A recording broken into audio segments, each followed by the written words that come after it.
What would you do if I were to tell you that you and we possess the tools to change the world? To end injustice and inequality, to end ongoing wars, conflict, and genocide, to reverse climate change, to cure incurable diseases and cancer, and to ultimately end our own Holocene extinction. We humans are unlike any other being that we're aware of. We're able to think critically and complexly, make decisions, and reflect.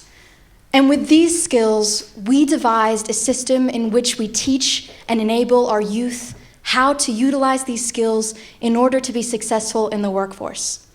This became known as education, or school. And school possesses the future of our world. School holds the future leaders of our geopolitical landscape, our climate, and our home. Education is the DNA of our civilization.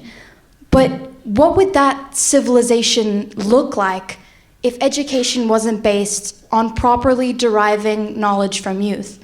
What if instead education was based on teaching students how to obtain the highest scores and grades on standardized tests and exams?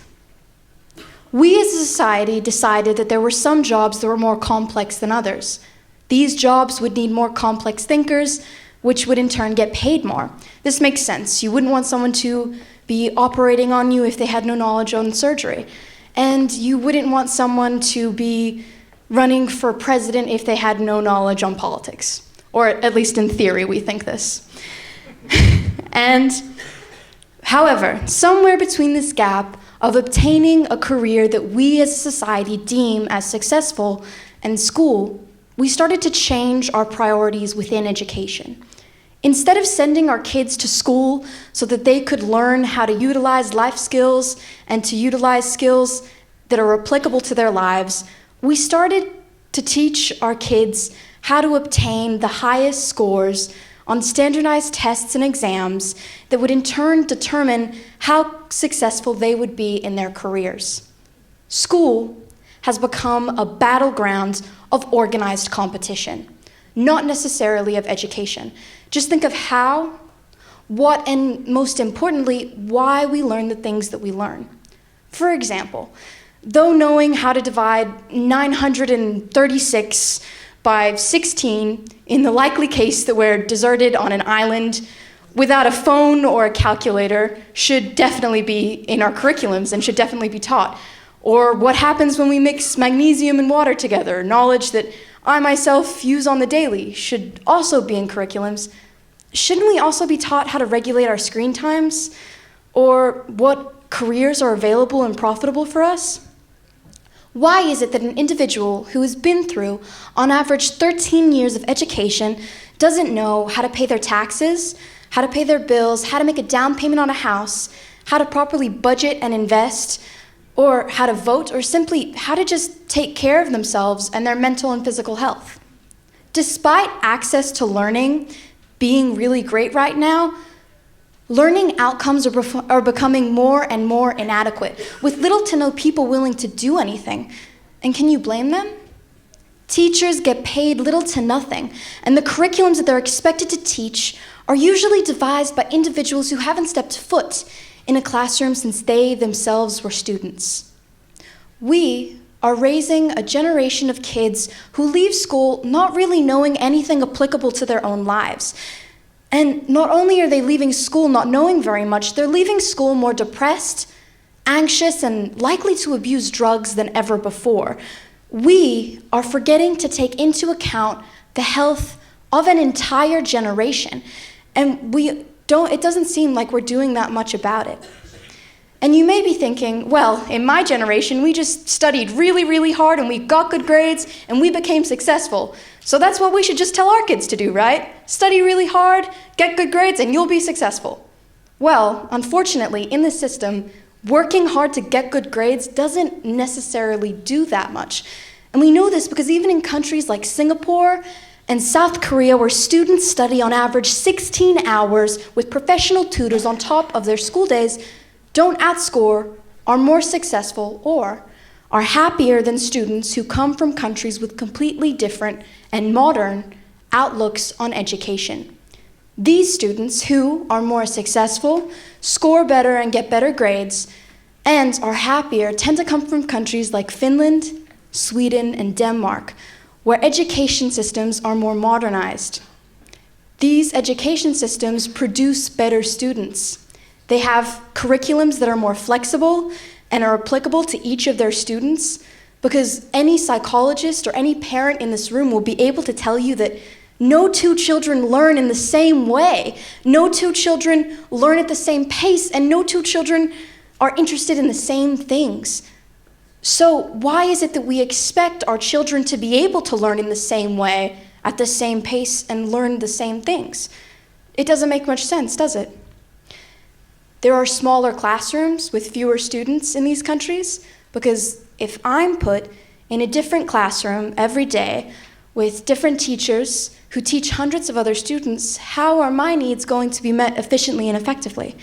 And why is it that we're expecting these teachers to be able to teach auditoriums of empty faces and break through to them on individual levels? Why is it that our curriculums and the core of our school systems look almost identical to those used by our great-grandparents? This system of education, this core of our education systems, wasn't invented to make self-sufficient and successful students. It was actually made to make obedient and punctual factory workers. That's why we sit in rows in classrooms and have to raise our hands. That's why we're regulated by bells. And that's why we're not doing very well. We were socially conditioning our children for their labor force, and we continue to do so. This system of education, called the Prussian education system, was probably quite revolutionary in 1912 when it was invented and implemented. But it's not what we should be using today. Our education systems are so outdated that they're literally named after a country that hasn't existed in what? A century? That should tell you something about our priorities within this education sector. However, don't worry, I'm not here just to give you bad news, because changing this system isn't actually as hard as we may think. In fact, changing the world for the better doesn't actually take a lot. We've been socially conditioned to think that making small changes to our everyday habits, our mindsets, and our priorities doesn't do a lot, when it really does. 20 years ago, Finland, Sweden, and Denmark didn't have the highest ranking scores or the highest ranking kids. In fact, they were actually doing worse than we are today.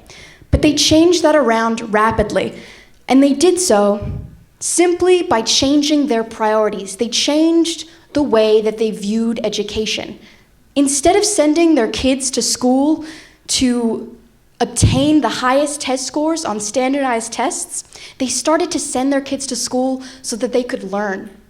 There were no artificial or arbitrary merit-based systems in these schools and in Finland and Sweden. Grades do not exist. Instead, cooperation and collaboration and community is the norm. Not only did they utilize the system to better educate their youth, they utilized the system to actually balance out social inequality, not prolong it like our education systems do with separated private and public schools that don't interact, have the same curriculums, or have the same resources. This makes sense, right? Because it's not only the right thing to do, it actually enables students to do better, to score better, to get those grades that we so desire. They've been teaching practical skills and vocational skills and civics.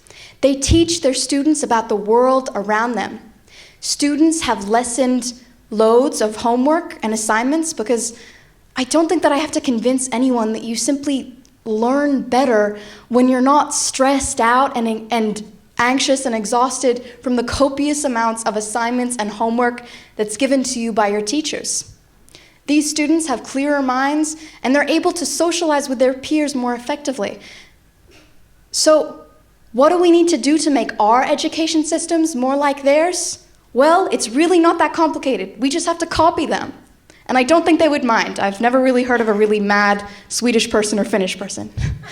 So, All that we really need to start doing is changing our priorities. We need to stop sending our kids to school so that they can obtain imaginary scores and grades. We need to start sending our kids to school so that they can learn about the world around them. We need to start teaching vocational skills and practical skills. If a student doesn't want to learn trigonometry, we teach them how to budget and invest. We need to have smaller classrooms and smaller schools and more schools. We need to start paying our teachers more and prioritizing our education systems. These changes to our priorities may seem slightly irrelevant or even redundant, but their impact is astronomical. And that's because we aren't just lessening students' workloads. We're giving students the opportunity to be able to explore the flawed world that we've created that they will one day have the responsibility of fixing. We're giving students the opportunity to explore and live in the world that will one day be theirs. And we aren't just paying teachers more. We're giving teachers equitable means to be creating more resourceful and engaging learning environments. And we aren't just creating more supportive environments. We're creating the cure to cancer and the end to complex conflict.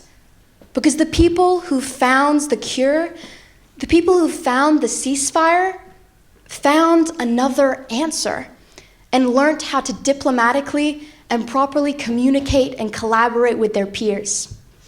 And we aren't just throwing out standardized tests and exams through the window. We're telling our students that their worth isn't reliant on how much they can memorize. We're telling our students that we believe that they can do more than copy information from a textbook and regurgitate it back onto a test. We're giving our students reliable ways to actually measure their growth. And that's because we aren't just changing our priorities. We're changing the world. We're giving hope to families who suffer in hospitals without answers. We're giving hope to families whose homes have been destroyed by climate change. We're giving hope to families who had to flee their country because of complex war. We're changing the course of history. We're changing the course of war and genocide. We're reversing climate change. And we're giving hope to our future. We're giving hope to our children because our children are our future. And that's because we possess the tools to change the world. So let's start using them. Thank you.